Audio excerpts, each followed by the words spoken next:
मायावती ने दिलाई guest house कांड की याद।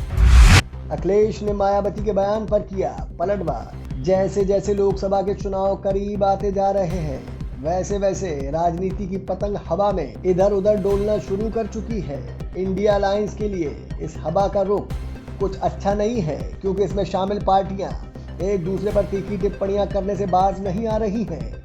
अब ऐसे में बीएसपी सुप्रीमो मायावती ने समाजवादी पार्टी पर तीखी टिप्पणी की है। उन्होंने कहा, सपा अति पिछड़ों के साथ साथ जबरदस्त दलित विरोधी पार्टी भी है। हालांकि बीएसपी ने पिछले लोकसभा चुनाव में सपा से गठबंधन करके इसके दलित विरोधी चाल चरित्र व चेहरे को थोड़ा बदलने का प्रयास किया, लेकिन चुनाव खत्म होने के बाद ही सपा पुनः अपने दलित विरोधी जातिवादी एजेंडे पर आ गई थी। इतना ही नहीं, मायावती ने आगे कहा, और अब सपा मुखिया जिससे भी गठबंधन की बात करते हैं, उनकी पहली शर्त बसपा से दूरी बनाए रखने की होती है, जिसे मीडिया में भी खूब प्रचारित करता है। वैसे भी सपा के 2 जून 1995 गेस्ट हाउस कांड सहित घिनौने कृत्यों को देखते हुए और इनकी सरकार के दौरान जिस प्रकार से अनेकों दलित विरोधी फैसले लिए गए हैं, जिनमें बीएसपी यूपी स्टेट ऑफिस के पास ऊंचा पुल बनाने का कृत्य भी है, जहां से षड्यंत्रकारी अराजक तत्व पार्टी दफ्तर, कर्मचारियों व राष्ट्रीय प्रमुख को भी हानि पहुंचा सकते हैं, जिसकी वजह से पार्टी को महापुरुषों की प्रतिमाओं को वहां से हटाकर पार्टी प्रमुख के निवास पर शिफ्ट करना पड़ा। अब इस टिप्पणी को गंभीर रूप से लेते हुए बुआ के भतीजे अखिलेश यादव ने कहा, हम गठबंधन के साथ चुनाव लड़ रहे हैं, गठबंधन अपना काम कर रहा है, उन्हें परेशान होने की जरूरत नहीं है। अखिलेश यादव ने अधिवक्ताओं को संबोधित करते हुए कहा कि आपके जोश और उत्साह की जानकारी होती तो मैं हॉल में नहीं बल्कि बड़ी जगह पर कार्यक्रम करता। ये ऐतिहासिक और भव्य कार्यक्रम है।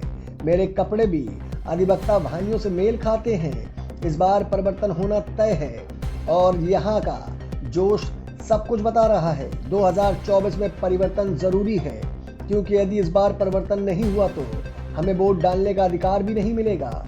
बीजेपी तमाम सवालों के एजेंडे को दबाती है। ये सब कुछ मीडिया बंधु भी नहीं देख पाते हैं। ये शहीदों के आंकड़े भी छुपाते हैं। नोटबंदी से क्या भ्रष्टाचार कम हुआ, बल्कि भ्रष्टाचार बढ़ा है।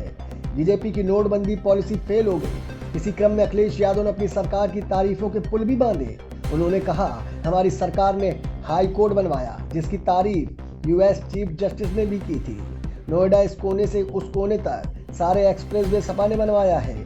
उन्होंने कहा कि बिना पीडीए के हमारा देश विकसित नहीं हो सकता। हमने हर वर्ग को जोड़ा है, इसमें पिछड़े भी शामिल हैं।